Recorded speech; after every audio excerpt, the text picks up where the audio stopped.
Hey guys, Poro here, and welcome back to another League of Builds video, the series where I take a champ and build some weird shit on it that makes very little sense, and then I spend the next few minutes trying to convince you that I'm not running it down. I'll go over the build, how it will change your playstyle, what the strengths and weaknesses are, and whether I think it's better or worse than traditional builds.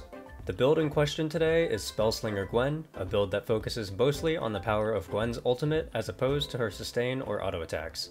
Gwen is usually played one of two ways, either as a drain tank or an assassin. The drain tank build features setups that involve Conqueror as the keystone, and items such as Riftmaker, Zanya's Cosmic Drive, and even tank items at times. This was Gwen's original playstyle, and what Riot mostly intended for her to do. Another build that's been rising in popularity as of late, but that has always been around since Gwen's release, is the full AP variant that tries to build items like Deathcap, Lichbane, and Shadowflame. There is an avid group of Gwen mains who swear that this version of Gwen is thematically and statistically better than Bruiser Gwen, and it's gotten to the point where it's not uncommon to see one of these Gwens show up on the Rift. Regardless of which build you go, the way Gwen likes to start fights is the same. Lead with R, weave R casts in between autos and Qs, and go from there. Starting with R has many benefits, such as the long range slow being a great way to initiate the fight, as well as the ramping nature of the ultimate needing time to get going. If you wait too long to cast R, you risk dying before getting off your second and third casts, missing out on a lot of healing and damage. What this effectively means is that Gwen is a very ultimate reliant champion. Without her ultimate, it's difficult for her to start fights, and the fights she does get into end up lacking a lot of her damage and sustain. If possible, Gwen likes to have ult for every 1v1, teamfight, and skirmish possible. This is where the central piece of my build comes in, Malignance. This item alone can grant you 35 ultimate ability haste. Combined with Ultimate Hunter, Gwen can gain 66 ultimate haste with just those two elements alone. With Gwen's first item rush options being either Nashor's, Riftmaker, or Lichbane, you're basically guaranteed to cut your ultimate's cooldown in half, bringing it down to between 40 and 50 seconds. Malignance is also a very efficient item to buy, only costing a low 2,700 gold for that fast 2-item spike, while granting a sizable 85 AP, effectively 10 magic pen, and some extra damage over time. The only quote-unquote wasted stat is the mana, but even this stat is fairly welcome in most games to allow for more aggressive laning or more aggressive skirmishes in the jungle. With Malignance, you can fight at full power on basically every single fight with no fear of not having cooldowns. A lot of champions tend to struggle when it comes to jostling for setup on objectives like Dragon, as people like to start setting up roughly a minute before the objective spawns, but they can't expend their ultimate due to the actual objective fight being much harder without it. Malignance Gwen never has this issue, and similar to Lux, can pop the ultimate super early to look for any small advantage, while still having access to it again when the actual fight starts. The other question people might ask is if it's actually worth it to go all of this ultimate haste, as ultimate cooldown reduction isn't worth it if you're not casting ultimate off cooldown. However, I can absolutely assure you that Gwen is definitely one of these champions.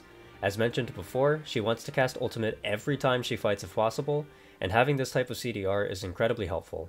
So with that out of the way, let's take a look at my full item build. I like to rush one of either Nashor's or Lichbane. To the surprise of nobody, I'm an AP Gwen truther who rarely builds Riftmaker. From the jungle perspective, which is where I find most of my Gwen playing time, Nashor's and Lichbane are much faster items for camp clearing and objective takes. These are also much superior turret busting items over Riftmaker, and they deal more damage in both short and long fights. Next, I go Malignance. This 2-item power spike is where I feel like I can start completely taking over fights, and I'll look to skirmish as much as possible at this point. Third, I like to go Deathcap. The way Gwen's passive works, combined with the fact that her Q does semi-true damage, makes flat AP a very powerful stat compared to many other champions. At this point, you basically have the damage to kill anyone. For my 4th and 5th items, I like to mix and match between Void Staff, the other one of Lichbane or Nashor's, Zanya's, or Banshee's. In the ideal world, it would be Void 4th, and the other on-hit item 5th, but sometimes that extra defensive option can be what you need to completely shut out the opposing team's chances of ever beating you in a team fight. For my runes, I'd like to go a Dark Harvest page with Sudden Impact, Sixth Sense, and Ultimate Hunter. Sudden Impact synergizes well with Gwen's E, and Sixth Sense recently received a pretty massive buff that is making it overperform the other runes in that row. For secondaries, I like to go either Magical Footwear Cosmic Insight for some guaranteed easy value, or Nimbus Cloak Gathering Storm for a more aggressive option. For tertiaries, I like Attack Speed, Adaptive Force, and Tenacity Slow Resist. For a safer early game, Fleet Footwork is another decent Gwungle option, allowing you to stay healthy on early clears to better deal with invades. With this rune page, you'll want Sudden Impact and Ultimate Hunter as your secondaries. Fleet Footwork was always the rune page I opted for before Gwungle was buffed to where it was today, so I can definitely vouch for it being playable. For this next section, I want to go over some Gwen tips and tricks I've picked up during my extended time playing her, as she has a few mechanics I don't see all Gwen players taking advantage of. We'll start with the tips that can be utilized by all Gwen players. First, her Q. The majority of the damage on her Q is backloaded into the final snip, even if you have max stacks. This means two things. First off, don't be afraid to throw Q early, even if it's not fully stacked, if you think you can land final snip in the center. Second, this means that QE is significantly more useful than EQ. It's much better to Q first, and then reposition with your E to make sure final snip lands, as opposed to leading with E before pressing Q, allowing time for the enemy to react and dodge the final snip even if they get hit directly by everything else. Next, her W. Gwen's W has one simple mechanic that a lot of people don't know. Gwen's W is an ability that blocks any and all damage and secondary properties of abilities that hit her when the enemy who casted the attack or ability is standing outside of the range of her W.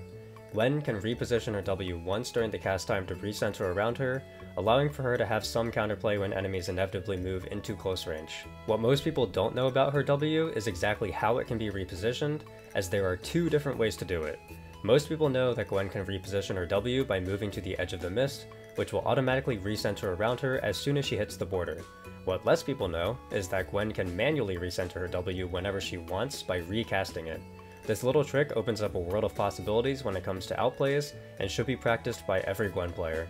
I also want to talk about her R for a second, and re-emphasize that Gwen should basically always lead ultimate when starting a fight. I often see Gwen players wait to use their ultimate until midway through a fight, and this makes sense at first. A lot of champions don't care as much when they weave their ultimate in, as long as the ability goes off. Saving Gwen's ult also means she can use it to chase down enemies who flash or dash away from her mid-fight. However, the huge downside to waiting to cast R is that R2 and R3 are a large bulk of your damage, and combined add up to 8 potential passive procs per enemy. Gwen's R has a cooldown in between casts of 1 second, meaning you won't actually be able to get your R3 off until at least 2 full seconds after you cast R1. Too often, I see Gwen players wait to cast R1, only to die before they have time to press R3, even if they're spamming their ultimate.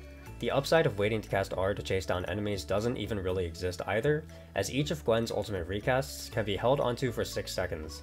What this means is that if you start the fight with R1 and R2, but don't think you'll need the damage and healing from R3 to kill, you can just hold onto R3 in anticipation for them fleeing, which is effectively the same thing as holding your ult to begin with, while granting you the benefits of having your full ultimate if you need it to survive surprise burst.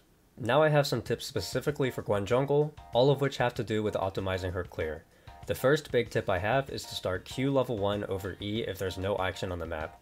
Gwen was recently mini reworked to have her E return to how it was on release, meaning she gets 50% CDR on the ability starting from rank 1. Before this change, everyone started Q level 1. According to the stats, a staggering 10% of people now take E level 1 over Q in the jungle as a reaction to the change. It's not good to do this.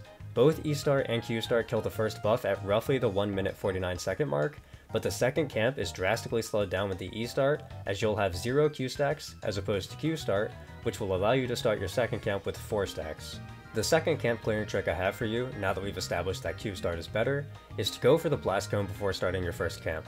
There is a blast cone that spawns right near the buffs, and you can hit this blast cone around 126 to have an extra Q stack for whatever camp you start, whether that be red, blue, raptors, or wolves. Get into the habit of taking this extra free Q stack. The third camp clearing trick I have for you is a callback to what I said about final snip damage. When clearing camps, a lot of Gwen jungle players will hold their Q until they have 4 stacks, but this isn't actually the fastest way to clear. The fastest clear involves pressing Q the instant it comes up regardless of how many stacks you have. When starting a camp, get into the habit of doing auto Q right away, putting your Q on cooldown as fast as possible so you can cast it again. Finally, I have a fun clear path that you can try for Gwen on her first clear. Instead of doing one of the standard full clears and risking being weak on an invade or on a scuttle 1v1, Gwen's clear is fast enough that she can do raptors, red krugs, reset, buy either an amp tome or a dark seal, and then run out to wolves, gromp, blue, clear those, and be on scuttle on time with an item advantage. There are few junglers who are fast enough to do this, and this strategy sidesteps one of the only stages of the game where Gwen can be considered weak. It's good to get all these tips off my chest, as I had all of these prepared for the Gwen Jungle guide that I said I wanted to do at some point, but I never ended up doing it because it lost a poll by 1%, followed by Gwen Jungle then picking up steam and eventually becoming meta, at which point making the guide just didn't make sense anymore. So, with all of that out of the way, it's time to answer the big question. Is Spellslinger Gwen better than regular variants of Gwen? In my opinion, yes actually. In a strange twist of events, I think the League of Builds build is worth consideration over the commonly accepted meta build. I believe Malignance is an incredibly underrated Gwen item, and the high aggressiveness you can play with your ult has won me many games that a regular Gwen build could not have. I build Malignance in essentially all of my Gwen games nowadays, and I have for the last year and a half or so with no plans on stopping. Once you go Malignance, you never go back. That's everything I have for you. I stream sometimes on Twitch, and I also have a Discord server. Links to both will be in the description. I also have a Ko-fi page, and any tips are highly appreciated. Bye!